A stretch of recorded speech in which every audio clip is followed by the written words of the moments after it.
नमस्कार, आप देख रहे हैं संसद टीवी। आपके साथ मैं हूं दीक्षा कोहली। कार्यक्रम लॉ मेकर्स में आप सभी का स्वागत है। आज इस कार्यक्रम में हमारे साथ वो सांसद होंगी जिनके संसदीय क्षेत्र में हाथी बतौर दोस्त की तरह आपके घर आते हैं। हाल ही में ऑस्कर जीतने वाली फिल्म एलिफेंट विस्परर्स ने इस बात का उदाहरण दिया है कि हाथी हमारे सबसे अच्छे दोस्त होते हैं। लेकिन आज जो सांसद हमारे साथ हैं वो हैं छत्तीसगढ़ के रायगढ़ से गोमती साय जी, जिनके घर पर हाथी आते हैं और बिल्कुल दोस्ताना रवैया है इनका और जानवरों से प्रेम का ये हमेशा से संदेश देती हैं। और आज हमारे साथ लॉ मेकर्स में मौजूद हैं। बहुत बहुत स्वागत है मैम संसद टीवी पर आपका। दीक्षा, आपको नमस्कार, आप सभी को नमस्कार। मैम, जैसा कि शुरुआत यहाँ से हुई है कि जिस प्रदेश से आप आती हैं वो हाथी बहुल क्षेत्र है और वहाँ के उत्थान की आप हमेशा से बात रखती आई।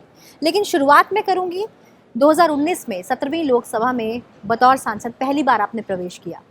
आपके सफ़र को अगर देखें आप ही की नज़र से तो कैसा था आपका ये सफ़र? जी दीक्षा जी, मैं छत्तीसगढ़ से आती हूँ और पहले फर्स्ट बार मैं सांसद बन के आई हूँ। और निश्चित है छत्तीसगढ़ की भौगोलिक सुंदरता, वहाँ की जो प्राकृतिक सुंदरता है, पूरा भारत देश में एक अलग जगह मतलब है उसका। और निश्चित है जिस क्षेत्र से मैं आती हूँ वो क्षेत्र वन से आच्छादित है और इतना सौंदर्य है उसमें। जंगल के पशु पक्षी जानवर एक मतलब प्रेम के साथ हम लोग रहते हैं। और निश्चित है जिस क्षेत्र से, जिस गांव से मैं आती हूँ और जहाँ मेरा घर है, जंगल चारों ओर से घिरा हुआ है। और निश्चित है वहाँ हाथी भी आता है। और हाथी आता है तो हम लोगों को तो सालों से आता है, तो इसलिए पता लग जाता है। तब जब हाथी गांव में घुसता है तो पता चलता है, तो हम लोग पूरे गांव के लोगों को सूचना करते हैं कि भाई हम लोग के गांव में हाथी प्रवेश कर चुका है, इवन हमारे क्षेत्र में हाथी प्रवेश कर चुका है। इसका ऑटोमेटिक सभी लोगों को पता चल जाता है। और निश्चित है अपने अपने घर में रह कर के, एक सुरक्षित वातावरण में रह कर के हमारे गांव के लोग हाथी का भी बचाव करते हैं और अपने आप का भी बचाव करते हैं। फिल्म है एलिफेंट विस्परर्स जो ऑस्कर में देश का नाम रोशन कर आई है, आपने ये फिल्म देखी? बिल्कुल। जिस हाथी ने ऑस्कर पुरस्कार लेकर आया है उसका थोड़ा सा जीवनी में मैं प्रकाश डालना चाहती हूँ कि हाथी एक बहुत ही समझदार प्राणी है। और जितना समझदार प्राणी है उतना कोई जानवर उतना समझदार प्राणी नहीं है। आज जिस तरह से जो पति पत्नी उस हाथी को, एक छोटे से बच्चे को ला करके पाले थे और जिस तरह से अपना परवरिश दिए थे, उसी तरह से उन्होंने अपने को संस्कार दिया। और आज उसी हाथी ने आज ऑस्कर पुरस्कार अवार्ड हमारे भारत देश को गिफ्ट किया है। ये बहुत ही काबिले तारीफ है। और दूसरी तरफ मैं ये बताना चाहती हूँ कि जितने भी जीव हैं इस दुनिया में, आप जिस तरह से उनके साथ ट्रीट करेंगे, आप प्रेम देंगे तो आपसे वो प्रेम मिलेगा। आप उनको प्रताड़ित करेंगे तो आपसे उसका रिटर्न प्रताड़ित ही मिलेगा। इसलिए मैं तो सभी लोगों को बताना चाहती हूँ कि दुनिया में जितने भी प्राणी हैं ये एक जीव है। हाँ, कुछ दायरे में रहना चाहिए, एक सुरक्षित उसको भी महसूस होना चाहिए, अपने आप को भी महसूस होना चाहिए। और निश्चित है जितने भी इस धरती में प्राणी हैं सब हम लोग एक जीव हैं, इसलिए भाईचारे के साथ एक प्राणी के ऐसा की तरह हम लोगों को रहना चाहिए। प्रकृति के आप बहुत करीब हैं और आप हमेशा प्रेम का संदेश देती हैं। अब मैं बात करती हूँ आपके संसदीय कार्यों की। अगर आपकी अटेंडेंस देखी जाए तो आपकी अटेंडेंस का जो रेशो है वो काफ़ी अच्छा है। आप यहाँ अपनी मौजूदगी दर्ज कराती हैं और आप अपने संसदीय क्षेत्र की आवाज़ भी उठाती हैं। प्रश्नकाल की अगर मैं बात करूं तो ऐसा कोई प्रश्न जो आपने अपने संसदीय क्षेत्र से जुड़ा हुआ उठाया, जिस पर त्वरित रूप से कार्रवाई हुई और आज वो बदलाव नजर आया आपके संसदीय क्षेत्र? हाँ मैडम, निश्चित है छत्तीसगढ़ 2000 में अलग हुआ। मध्य प्रदेश से अविभाजित मध्य प्रदेश में छत्तीसगढ़ 2000 में अलग हुआ। सरदार अटल बिहारी वाजपेयी जी ने अलग किए। तब से लेकर के आज तक छत्तीसगढ़ में जो विकास हम लोग, भारतीय जनता पार्टी का सरकार 15 साल रही वहाँ। उससे पहले तो छत्तीसगढ़ में कुछ भी नहीं था, रोड नहीं था, बिजली नहीं था, पानी नहीं था, खाने के लिए एक एक दाने के लिए तरसते थे लोग छत्तीसगढ़ के लोग। लेकिन जब छत्तीसगढ़ बना 3 साल को छोड़ करके 15 साल भारतीय जनता पार्टी का सरकार रहा। सबसे पहले तो गरीबी मिटाने का काम किए। 1 रुपया किलो चावल दे करके भारतीय जनता पार्टी का सरकार रहा। 1 रुपया किलो चावल छत्तीसगढ़ के लोगों को मतलब एक जीवन दान दे दिया। और तब 15 साल की जो भारतीय जनता पार्टी के सरकार में रोड, बिजली, पानी, स्वास्थ्य, शिक्षा का जो दिनों दिन तरक्की हुआ, इवन मैं ये बोलूँ कि मध्य प्रदेश से भी ज़्यादा बेटर हुआ। लेकिन आज की स्थिति में कांग्रेस की गवर्नमेंट है वहाँ। मैं मेरे क्षेत्र की जो समस्या है लगातार सदन में रखती हूँ कि मेरे क्षेत्र एक ट्रैवल बाहुल्य क्षेत्र है। वहाँ ये जो मेरा ज़िला पड़ता है रायगढ़ ज़िला, वो उद्योग नगरी है। दूसरा मेरा डिस्ट्रिक्ट है जो मतलब एकदम मतलब बैकवर्ड है, वो ट्राइबल शेड्यूल कास्ट के लोग रहते हैं वहाँ। एक डिस्ट्रिक्ट में कुछ भी नहीं है, लेकिन उसके बाद भी मैं अपने क्षेत्र की मांग हमेशा रखती हूँ कि वहाँ जो ट्राइबल लोगों को एक्टिव करने की बात हो, ट्रामा सेंटर हो। जसपुर में ट्रामा सेंटर नहीं है। रायगढ़ में पॉल्यूशन इतना है, वहाँ 200 प्लस उद्योग हैं, सभी प्रकार की उद्योग हैं उसमें। और जिस तरह से रायगढ़ में पॉल्यूशन बढ़ा हुआ है, मैं पॉल्यूशन का बात को भी रखी हूँ यहाँ। और रायगढ़ जसपुर की बात करूँ मैं, तो जसपुर को ट्राइबल लोगों को किस तरह से मोटिवेट करना है, उनको किस तरह से प्रमोट करना है, उसके लिए मैं हमेशा बात करती हूँ। कहे कि जसपुर ग्रीनरी एरिया है, वनों से मतलब सुंदरता है, वनों की सुंदरता है, वहाँ प्राकृतिक सुंदरता है। वहाँ फल फूल की खेती होती है, मिर्ची की खेती होती है, आलू की खेती होती है, धान की खेती होती है। तो जगह जगह टमाटर की खेती होती है, दलहन की खेती होती है, तेलहन की खेती होती है। तो उसके लिए एक फूड प्रोसेसिंग केंद्र होना चाहिए। ऐसा मैंने वहाँ का समस्या को अवगत कराई। सबसे डिफ़िकल्ट बात ये था कि मैं सांसद बनने से पहले वहाँ मतलब बहुत दिन से मांग था कि ट्रामा सेंटर जसपुर डिस्ट्रिक्ट में हो, लेकिन मैं उस ट्रामा सेंटर को लेकर के फर्स्ट बार मैं उठाई थी आवाज़ की हाँ मेरे मतलब एक ज़िला है जो पिछड़ा हुआ ज़िला है, ट्रामा सेंटर हो।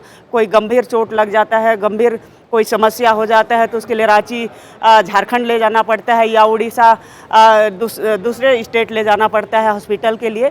लेकिन मैं माननीय हमारे यशस्वी मोदी जी को मैं बधाई देना चाहती हूँ, हमारे स्वास्थ्य मंत्री जी को भी बधाई देना चाहती हूँ कि आज मतलब क्रिटिकल सेंटर के रूप में आज जसपुर को मिला है। ये मेरे सांसद पहले बनने के पहले नहीं था, लेकिन आज हो गया है। मतलब 24 करोड़ का क्रिटिकल केयर सेंटर जसपुर में हो गया है और निश्चित है जसपुर के हमारे जनता को, आदिवासी गरीब भाई बहन को उसका लाभ जरूर मिलेगा। अब मैं आती हूँ लोक महत्व के मुद्दों पर। ज़ीरो आवर में माननीय लोकसभा अध्यक्ष सभी को मौका देते हैं कि वो अपने संसदीय क्षेत्र से जुड़े हुए मुद्दों को उठाएं, अपनी बात रखें। आपने भी लोक महत्व के कई मुद्दों को उठाया है।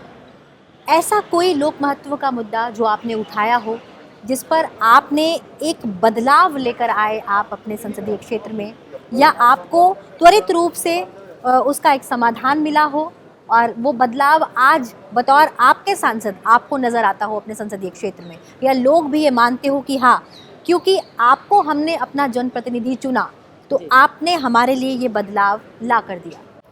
बिल्कुल, मैं हमारे ओम बिड़ला जी को, स्पीकर साहब हैं, उनको मैं बहुत धन्यवाद देती हूँ कि जितने भी नए नए सांसद बन के आए हैं ये कभी भेदभाव नहीं करते हैं। ज़रूर मौका हम लोगों को बहुत अच्छा मौका देते हैं कि सबको बोलना है, अपने अपने क्षेत्र के जो मतलब मांग है, लोगों का ज़रूरत है, उसको रखना चाहिए। बिल्कुल, आज मैं एकदम करंट की बात बोलूँ तो मेरे क्षेत्र रायगढ़ उद्योग नगरी है।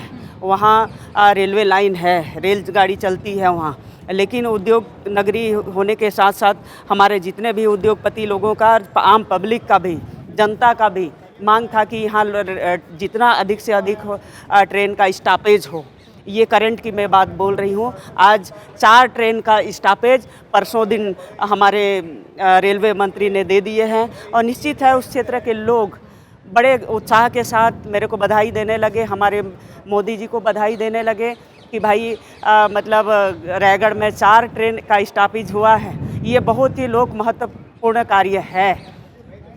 दीक्षा, मैं एक चीज़ और बता दे रही हूँ, जसपुर के लिए भी मैंने रेलवे लाइन के लिए मांग की, लेकिन आज वो सर्वे हो चुका है और सर्वे हो करके हमारे रेलवे मिनिस्ट्री में ये आ चुका है, निश्चित है। और हमारे मोदी जी पर भरोसा है, मोदी जी है तो सब मुमकिन है। और निश्चित है जसपुर को भी रेलवे सुविधा मिलने की ये आसार है और निश्चित है मिलेगा। ये मैं सदन के अंदर अपना आवाज़ बुलंद करी थी, ये लोगों की मांग था और आज वो साकार होते नज़र आ रहा है। जी मैम, आपने बतौर सरपंच पंचायती राज से आपने शुरुआत की थी अपने जीवन के सफ़र की। उसके बाद आप लोकतंत्र के सबसे बड़े मंदिर तक पहुंची। ऐसे में आपने महिलाओं से जुड़े हुए कई मुद्दों को उठाया और आप आज भी उठा रहे हैं। जी। तो ऐसे में ऐसा क्या बड़ा बदलाव आप अपने संसदीय क्षेत्र में लेकर आई हैं और महिलाओं के कौन से ऐसे विषय हैं जो आपने उठाए हैं और आप उसके तहत कोई बदलाव लेकर आई अपने संसदीय क्षेत्र में? मैडम जी, आज हमारे देश में महिलाओं को लेकर के जितना हमारे देश का जो सरकार है महिलाओं को लेकर के बड़ा सेंसिटिव है और बड़ा पुख्ते तरीके से कार्य कर रहे हैं। आज हमारे मोदी महिलाएं सशक्त महिला बन के उभर रही हैं। महिलाएं पहले चार दीवारी के अंदर से निकलते नहीं थे। आज महिलाएं हमारे जिस भी कार्यक्रम में आप देखिएगा, सबसे पहले तो हम उनको कॉन्फिडेंस लेवल बढ़ाने का काम किए। ये बहुत बड़ा काम था। आज 15 साल 20 साल पहले पीछे चले जाइए, महिलाएं घर से निकलने के लिए तैयार नहीं होते थे। लेकिन आज जो सभा में देखिए, सोसाइटी में देखिए या कोई कार्यक्रम में देखिए, तो 4 गुना महिलाओं की संख्या अधिक होता है। ये बड़ी बात है। आज महिला सेल्फ डिफेंस अपने आप में सेल्फ बन रहे हैं। आज महिलाएं ये अपना पति का 1 रुपया के लिए मोहताज नहीं हैं, अपना खुद कमा करके अपना खर्चा निकालने का ताकत रखती हैं। ये बड़ा विषय है। मोदी जी आज सबको बैंक से लिंकेज किए। आज महिलाएं खुद बैंक में जा कर के अपना बैंक का काम कराती हैं। ये बड़ी बात है। दूसरी तरफ जनधन खाता खुलवा करके महिलाओं के लिए इतना बड़ा काम किए हैं, वो बहुत ही ज़रूरी था। महिलाएं घर से निकलने के लिए तैयार नहीं होते थे, लेकिन महिलाएं आज जिस तरह से बैंक में जा कर के काम कराती हैं, ऑफिस में जाके काम कराती हैं, आज बड़ा बोल्ड लीडरशिप कर रही हैं। अब छत्तीसगढ़ का बात ले लीजिए, छत्तीसगढ़ में 50% महिला आरक्षण पंचायत स्तर पर हुआ है, लेकिन मैं चुन के आते हैं उसमें 75-70% महिलाएं। तो कितना अपने आप को गर्व महसूस होता है। 15 साल पहले की भारत को देखें और आज की भारत को देखें तो महिला सशक्त बन गई है। मैम, एक सवाल जो कि आपसे ज़रूर बनता है, क्योंकि आप बतौर सरपंच रही। एक सरपंच पति का ट्रेंड है जो वक्त के साथ बदल रहा है। आप सरपंच भी रही, आप सांसद भी हैं, तो क्या लगता है सच में क्या महिलाएं अपनी आवाज़ बुलंद कर रही हैं? क्या ये बदलाव नज़र आ रहा है या आज भी ये वही है सरपंच पति का चलन? क्या आपके साथ था या आपने देखा? मैडम, दीक्षा, मैं आज बता दे रही हूँ अपने आप को, मेरे को गर्व महसूस होता है। मेरा पति, मेरी बात करूँ तो मैं जिला पंचायत सदस्य की चुनाव से पहले शुरुआत करी। मैं उस दिन भी मैं पति का सहारा कभी नहीं ली, ना मेरा पति कभी दखल अंदाजी किए। आज मैं बतौर सांसद, ये रनिंग 19वां साल हो गया, मैं प्रतिनिधित्व कर रही हूँ, क्षेत्र की प्रतिनिधित्व कर रही है। ये रनिंग 19 साल हो गया, लेकिन 19 साल में मेरे पति आज तक वो पार्लियामेंट नहीं आए हैं। आज तक मेरा पार्लियामेंट का कोई काम में कोई दखल अंदाजी नहीं करते हैं। निश्चित है कुछ परसेंट हो सकते हैं, वो अलग बात हो सकता है, लेकिन महिलाएं सक्षम है अपना काम कराने में। महिलाएं सक्षम है, सशक्त है महिलाएं हैं। ये गर्व की बात होती है। 15 साल की महिलाओं में वो बात नहीं था जो 15 साल के बाद आज की महिलाएं हैं, जो ये बात है। बिल्कुल, और ये बदलाव जो निश्चित तौर पर आपने अपने क्षेत्र में लाया है, ये काबिले तारीफ़ है। न केवल महिलाएं आज उस क्षेत्र की बाहर आकर अपनी आवाज़ बुलंद कर रही हैं, बल्कि उन्हें एक जज्बा, एक हौसला इस बात से भी मिला है कि उनकी प्रेरणा आप हैं, जो खुद उस क्षेत्र से आती हैं और उनकी आवाज़ बुलंद करती हैं। बहरहाल, अब मैं समितियों की ओर रुख करती हूँ। आप समितियों की सदस्य हैं और निश्चित रूप में समिति की जो रिपोर्ट होती है उसको बनाने में आपकी एक अहम भूमिका भी है, क्योंकि आप वहाँ पर अपनी आवाज़ बुलंद करती हैं। तो समितियों में आपकी जो प्रतिनिधित्व है वो कैसा रहता है और क्या ऐसे अहम मुद्दे हैं जो आपने वहाँ उठाए? दीक्षा जी, मैं उद्योग स्टैंडिंग कमेटी की सदस्य हूँ, महिला शक्ति की समिति की सदस्य हूँ। दोनों समिति मेरे लिए और देश के लिए बड़ा अहम भूमिका रखता है। जहाँ जहाँ उद्योग में कमेटी का बात करूँ, जहाँ जहाँ हम लोगों का मीटिंग हुआ, अदर स्टेट में भी हुआ, तो उस स्टेट में भी हम लोग जा कर के महिलाओं के लिए कौन सा आप लोग काम कर रहे हैं, ये हर प्राइवेट उद्योग में भी, शासकीय उद्योग में भी, और कई सभी विभाग में, इवन सभी विभाग भारत देश में जितने भी संचालित हो रहे हैं, सभी विभाग से हम लोग कंसल्ट किए कि महिलाओं के लिए आप लोगों ने क्या किया है, महिलाओं की भागीदारी कितना है, महिलाओं से आप लोगों ने क्या क्या काम कराती हैं, महिलाओं का परफॉर्मेंस कैसा होता है, महिला होने के दृष्टि से उनका सुरक्षा की व्यवस्था कैसे करते हैं, ये सारा चीज़ हम लोग व्यवस्था रखते हैं। और रही बात उद्योग का भी यही थीम रहता है कि उद्योग को बढ़ावा देने के लिए इसमें ट्राइबल लोगों को आप लोगों ने कितना सशक्त बनाने का काम किया है, इसमें महिला लोगों को सशक्त बनाने के लिए किया है, आप इसको युवा को जोड़ने में आप लोगों ने क्या पहल किया है, ये सारा क्वेश्चन विभाग को भी विभागवार हम लोग इस क्वेश्चन को रखते हैं। और महिला समिति के सदस्य होने के नाते भी हमने ये क्वेश्चन महिलाओं से भी मतलब महिला को लेकर भी ये सवाल हम करते हैं। और निश्चित है आज उसका परिणाम हमारे महिला, आपको विश्वास नहीं होगा जिस तरह से देश भर में हमारे महिलाएं सभी जगत में, एक मजदूर से लेकर के देश को चलाने तक की बात करें, उद्योग जगत में तो काम कर ही रही हैं। हम जहाँ भी जाते हैं उद्योगपति महिलाएं एक तरफ बैठे रहते हैं, तो आप लोग उद्योग किस तरह से आप लोग शुरू किए, तो उनका जीवनी उन्होंने बताते हैं, तो बड़ा अच्छा लगता है कि भाई महिलाएं हमारे इतना सशक्त होकर के आज आगे बढ़ रही हैं, सभी दृष्टि में, सभी लाइन में, सभी फोरम में काम करने लगी हैं। आज मैं तो राजनीति की बात नहीं कर रही हूँ, लेकिन मुझे गर्व होता है कि आज एक महिला, ये एक ट्राइबल महिला आज महामहिम राष्ट्रपति की पद के कुर्सी में बैठे हैं, तो निश्चित है आप समझ सकते हैं कि देश में महिलाओं की भागीदारी किस तरह है। ये कोई बताने की, प्रमाण देने की आवश्यकता नहीं है। बिल्कुल, आपने बिल्कुल सही कहा। निश्चित रूप से महिलाएं आज देश के सर्वोच्च पद पर भी पहुंची हैं और आज अपनी आवाज़ भी बुलंद कर रही हैं। जैसा कि हम ये भी कह सकते हैं कि 17वीं लोकसभा की अगर मैं बात करूं, तो इस लोकसभा में सबसे ज़्यादा जो महिलाएं हैं वो इसी लोकसभा में मुझे नज़र आती हैं। और न केवल महिलाएं आगे भी आ रही हैं, अपनी आवाज़ भी बुलंद कर रही हैं।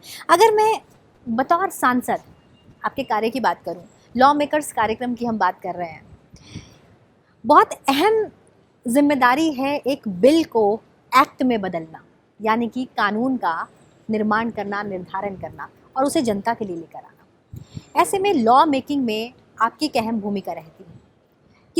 किसी विशेष कानून में आपकी कोई अहम हिस्सेदारी रही हो जो आप हमसे साझा करना चाहें? दीक्षा जी, मेरे को बड़ा खुशी लगता है जब हमारे मतलब विधेयक का बात हो रही है यहाँ पर। और निश्चित है एक विधेयक के चलते अगर किसी महिला को न्याय नहीं मिल सकता है, किसी गरीब को न्याय नहीं मिल सकता है, उसके चलते कुछ बाधित हो रहा है, तो निश्चित है आज चाहे महिलाओं को लेकर के आज 3 तलाक की बात करें, 3 तलाक में आज वो जो कानून हम लोग लाए हैं, वो जो विधेयक लाए हैं, निश्चित है मुझे खुशी होता है एक महिला होने के नाते कि आज मुस्लिम हमारे महिला बहनें आज 3 तलाक के उस प्रताड़ित से आज कितने सुरक्षित महसूस कर रहे होंगे।